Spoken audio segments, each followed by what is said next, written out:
നമസ്കാരം, ഞാൻ അജിത. പ്രധാന വാർത്തകൾ. കേരളത്തിലാകെ UDF തരംഗം. കോട്ടയത്ത് ഫ്രാൻസിസ് ജോർജ്. കോട്ടയത്ത് കേരള കോൺഗ്രസുകൾ തമ്മിലുള്ള മത്സരമല്ലെന്ന് ഫ്രാൻസിസ് ജോർജ്.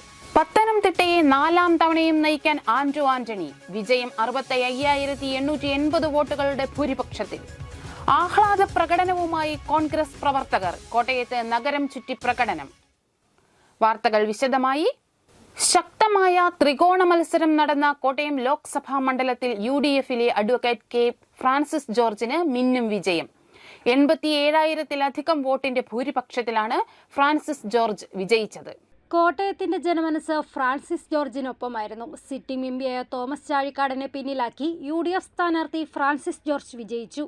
വോട്ടെണ്ണലിന്റെ തുടക്കം മുതൽ ഫ്രാൻസിസ് ജോർജിന്റെ മുന്നേറ്റമാണ് കോട്ടയത്ത് കണ്ടത്. പോസ്റ്റൽ വോട്ടുകൾ എണ്ണിയപ്പോൾ മാത്രമാണ് കേരള കോൺഗ്രസ് നേതാവും സിറ്റിംഗ് എംപിയുമായ തോമസ് ചാഴിക്കാടൻ മുന്നിലുണ്ടായിരുന്നത്. പിന്നീട് ഫ്രാൻസിസ് ജോർജിന്റെ തേരോട്ടമാണ് കണ്ടത്. ശക്തമായ സാന്നിധ്യമാകുമെന്ന് കരുതിയ തുഷാർ വെള്ളാപ്പള്ളി 3ാം സ്ഥാനത്തേക്ക് വീണു. പ്രതീക്ഷിച്ച വോട്ടുകൾ നേടാൻ തുഷാറിന് കഴിഞ്ഞില്ല. കേരള കോൺഗ്രസ് മാണി വിഭാഗത്തിന്റെ തട്ടകമായ കോട്ടയത്ത് ഫ്രാൻസിസ് ജോർജ് അവരെ പരാജയപ്പെടുത്തിയത്. ജോസ് വിഭാഗത്തെ സംബന്ധിച്ച് അഭിമാനകരമായ വിജയമാണിത്. News bureau, Kottayam. കോട്ടയത്തേത് ഐക്യ ജനാധിപത്യ മുന്നണിയുടെ വിജയമെന്ന് ഫ്രാൻസിസ് ജോർജ്. കോട്ടയത്ത് കേരള കോൺഗ്രസുകൾ തമ്മിലുള്ള മത്സരമല്ലെന്നും LDF UDF പോരാട്ടമായി കണ്ടാൽ മതിയെന്നും അദ്ദേഹം പ്രതികരിച്ചു. ഇല്ല, ഞങ്ങൾ അങ്ങനെയൊന്നും പറയുന്നില്ല. ഇതൊന്നും നമുക്ക് പറയാൻ കഴിയില്ല. ഇതൊക്കെ ജനങ്ങളാണ് തീരുമാനിക്കുന്നത്. ആരൊന്നാം സ്ഥാനത്ത്, 2ാം സ്ഥാനത്ത്, 3ാം സ്ഥാനത്ത് എന്നൊക്കെ ഉള്ളത് ജനങ്ങളാണ് തീരുമാനിക്കുന്നത്. നമ്മൾ അതിനൊന്നും പ്രീജഡ്ജ് ചെയ്യേണ്ട കാര്യമില്ല. ജനങ്ങളുടെ തീരുമാനം വരട്ടെ. അപ്പോൾ ജനങ്ങളാണല്ലോ തീരുമാനിക്കുന്നത് ആരാണ് 1, 2, 3 എന്നൊക്കെ ഉള്ളത്. കോട്ടയം നഗരത്തിൽ UDFന്റെ ആഹ്ലാദ പ്രകടനം. കെ ഫ്രാൻസിസ് ജോർജ് വോട്ടർമാരെ അഭിവാദ്യം ചെയ്ത് തുറന്ന വാഹനത്തിൽ നഗരം ചുറ്റി. കോട്ടയത്ത് ഫ്രാൻസിസ് ജോർജ് വ്യക്തമായ ഭൂരിപക്ഷത്തോടെ വിജയം കൈപ്പിടിയിലൊതുക്കിയപ്പോൾ UDF ക്യാമ്പിൽ ആഹ്ലാദം. UDF പ്രവർത്തകർ രാവിലെ തന്നെ വിജയം ഉറപ്പിച്ചിരുന്നു. ഉച്ച കഴിഞ്ഞതോടെ ഫ്രാൻസിസ് ജോർജുമായി പ്രവർത്തകർ നഗരം ചുറ്റി. വോട്ടർമാരെ അഭിവാദ്യം ചെയ്ത് തുറന്ന വാഹനത്തിൽ ഫ്രാൻസിസ് ജോർജ് നഗരം ചുറ്റി.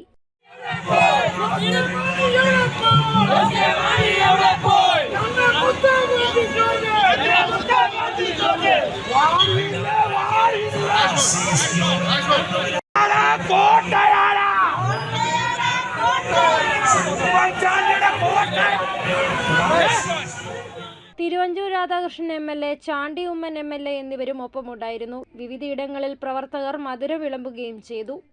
പത്തനംതിട്ടയിൽ ആന്റോ ആന്റണി വിജയിച്ചു. 65,880 വോട്ടുകളുടെ ഭൂരിപക്ഷത്തിലായിരുന്നു ആന്റോയുടെ വിജയം. LDFന്റെ ഡോക്ടർ തോമസ് ഐസക് 2ാം സ്ഥാനത്തേക്കും NDAയുടെ അനിൽ ആന്റണി 3ാം സ്ഥാനത്തേക്കും പിന്തള്ളപ്പെട്ടു. 4ാം തവണയും പത്തനംതിട്ടയിലെ വോട്ടർമാർ ആന്റോ ആന്റണിക്ക് ഒപ്പമായിരുന്നു. ആദ്യം പോസ്റ്റൽ വോട്ടുകൾ എണ്ണിയപ്പോൾ LDFന്റെ തോമസ് ഐസക് മുന്നിട്ട് നിന്നെങ്കിലും പിന്നീട് ആന്റോ ആന്റണി മുന്നേറുകയായിരുന്നു. വ്യക്തമായ ലീഡ് മെല്ലെ ഉയർത്തി ആന്റോ ആന്റണി. അനിൽ ആന്റണി വിജയിക്കുമെന്ന് പ്രതീക്ഷ NDA ക്യാമ്പ് വെച്ച് പുലർത്തിയിരുന്നെങ്കിലും അനിൽ ആന്റണി 3ാം സ്ഥാനത്തേക്ക് തള്ളപ്പെട്ടു. News bureau, Ponkunnam. കേരള വിദ്യാർത്ഥി കോൺഗ്രസിലൂടെയാണ് ഫ്രാൻസിസ് ജോർജിന്റെ രാഷ്ട്രീയ പ്രവേശനം.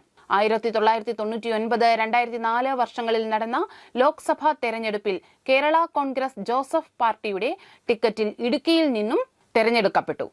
ഇടുക്കി പാർലമെന്റ് മണ്ഡലത്തിൽ നിന്നും 2 തവണ ലോക്സഭയിൽ അംഗമായിരുന്ന എറണാകുളം ജില്ലയിൽ നിന്നുള്ള മുതിർന്ന കേരള കോൺഗ്രസ് നേതാവാണ് കെ ഫ്രാൻസിസ് ജോർജ്. 2014 മാണി ഗ്രൂപ്പിൽ നിന്ന് പിളർന്ന് ജനാധിപത്യ കേരള കോൺഗ്രസ് പാർട്ടി രൂപീകരിച്ചെങ്കിലും 2020 പാർട്ടി വിട്ട് കേരള കോൺഗ്രസിൽ തിരിച്ചെത്തി. കേരള കോൺഗ്രസ് സ്ഥാപക നേതാവായിരുന്ന KM ജോർജിന്റെ മകനാണ്. കേരള വിദ്യാർത്ഥി കോൺഗ്രസിലൂടെയാണ് രാഷ്ട്രീയ പ്രവേശനം. കേരള കോൺഗ്രസ് മൂവാറ്റുപുഴ മണ്ഡലം പ്രസിഡന്റ്, എറണാകുളം ജില്ലാ സെക്രട്ടറി, സംസ്ഥാന ജനറൽ സെക്രട്ടറി എന്നീ നിലകളിൽ പ്രവർത്തിച്ചു. 2009 ലോക്സഭാ തെരഞ്ഞെടുപ്പിൽ സിറ്റിംഗ് സീറ്റായ ഇടുക്കിയിൽ നിന്നും മത്സരിച്ചെങ്കിലും കോൺഗ്രസ് നേതാവായ PT തോമസിനോട് പരാജയപ്പെട്ടു. 2018 ഇടതുമുന്നണി ബന്ധം ഉപേക്ഷിച്ച് ക്യാബിനറ്റ് വകുപ്പ് മന്ത്രി സ്ഥാനം രാജിവെച്ച PJ ജോസഫിനൊപ്പം ഐക്യ ജനാധിപത്യ മുന്നണിയിൽ എത്തി മാണി ഗ്രൂപ്പിൽ ലയിച്ചു. 2014 ലോക്സഭാ തെരഞ്ഞെടുപ്പിൽ സീറ്റ് തർക്കത്തിനൊടുവിൽ മാണി ഗ്രൂപ്പിൽ നിന്നും പിളർന്ന് ജനാധിപത്യ കേരള കോൺഗ്രസ് എന്ന പാർട്ടി രൂപീകരിച്ച് വീണ്ടും ഇടതുമുന്നണിക്കൊപ്പം ചേർന്നു. 2016 നിയമസഭാ തെരഞ്ഞെടുപ്പിൽ ഇടുക്കിയിൽ നിന്ന് മത്സരിച്ചെങ്കിലും മാണി ഗ്രൂപ്പിന്റെ സ്ഥാനാർത്ഥിയായ റോഷി അഗസ്റ്റിനോട് പരാജയപ്പെട്ടു. 2020 സ്വന്തം പാർട്ടി വിട്ട് വീണ്ടും UDFിൽ തിരിച്ചെത്തിയപ്പോൾ മാണി ഗ്രൂപ്പ് UDF വിട്ട് ഇടതുമുന്നണിയിലെത്തി. നിലവിൽ 2024 ലോക്സഭാ തെരഞ്ഞെടുപ്പിൽ കോട്ടയം സീറ്റിൽ നിന്നുള്ള കേരള കോൺഗ്രസ് സ്ഥാനാർത്ഥിയായി മത്സരിച്ച് വിജയിച്ചപ്പോൾ അത് ജോസഫ് ഗ്രൂപ്പിനുള്ള അഭിമാന മുഹൂർത്തമായി. News bureau, Kottayam. വിദ്യാർത്ഥി യുവജന സംഘടനകളിലൂടെയാണ് ആന്റോ ആന്റണി രാഷ്ട്രീയ രംഗത്തേക്ക് എത്തിയത്. ഇത് 4ാം തവണയാണ് ആന്റോ ആന്റണി പത്തനംതിട്ടയുടെ പ്രതിനിധിയാകുന്നത്. 2009 പത്തനംതിട്ടയിൽ നിന്നും ആദ്യമായി ആന്റോ ആന്റണി ലോക്സഭയിൽ അംഗമാകുന്നത്. പിന്നീട് നടന്ന 2014, 2019 ലോക്സഭാ തെരഞ്ഞെടുപ്പുകളിലും പത്തനംതിട്ടയിൽ നിന്നും തെരഞ്ഞെടുക്കപ്പെട്ടു. വിദ്യാർത്ഥി യുവജന സംഘടനകളിൽ സജീവമായ പ്രവർത്തനം നടത്തിയ ആന്റോ ആന്റണി കോൺഗ്രസിന്റെ വിദ്യാർത്ഥി സംഘടനയായ KSUവിന്റെ യൂണിറ്റ് പ്രസിഡന്റായാണ് രാഷ്ട്രീയ രംഗത്ത് തുടക്കം കുറിക്കുന്നത്. വിദ്യാർത്ഥിയായിരിക്കുമ്പോൾ തന്നെ KSUവിന്റെ സജീവ പ്രവർത്തകനായിരുന്നു. KSUവിന്റെ താലൂക്ക്, ജില്ലാ ജനറൽ സെക്രട്ടറി, ജില്ലാ പ്രസിഡന്റ്, ജില്ലാ വൈസ് പ്രസിഡന്റ്, ജില്ലാ ട്രഷറർ എന്നീ നിലകളിലും പ്രവർത്തിച്ച ആന്റോ ആന്റണി ബാലജന സഖ്യത്തിന്റെ സംസ്ഥാന വൈസ് പ്രസിഡന്റുമായിരുന്നു. കോട്ടയം DCCയുടെ പ്രസിഡന്റായി പ്രവർത്തിച്ച് KPCC അംഗമായ ആന്റോ KPCC ജനറൽ സെക്രട്ടറിയായും സേവനമനുഷ്ഠിച്ചിട്ടുണ്ട്. 2004 ലോക്സഭാ തെരഞ്ഞെടുപ്പിൽ കോട്ടയത്ത് നിന്ന് മത്സരിച്ചെങ്കിലും CPMലെ K സുരേഷ് കുറുപ്പിനോട് പരാജയപ്പെട്ടിരുന്നു. 2009 ലോക്സഭാ തെരഞ്ഞെടുപ്പിൽ CPM ജില്ലാ സെക്രട്ടറിയായിരുന്ന K അനന്തഗോപനെ പരാജയപ്പെടുത്തി പത്തനംതിട്ടയിൽ നിന്നും ആദ്യമായി ലോക്സഭ അംഗമായി. 2014 ലോക്സഭാ തെരഞ്ഞെടുപ്പിൽ ഇടത് സ്വതന്ത്രനായ കോൺഗ്രസ് വിമതൻ ഫിലിപ്പോസ് തോമസിനെയും 2019 തെരഞ്ഞെടുപ്പിൽ CPM MLA ആയ വീണ ജോർജിനെയും പരാജയപ്പെടുത്തി. News bureau, Ponkunnam.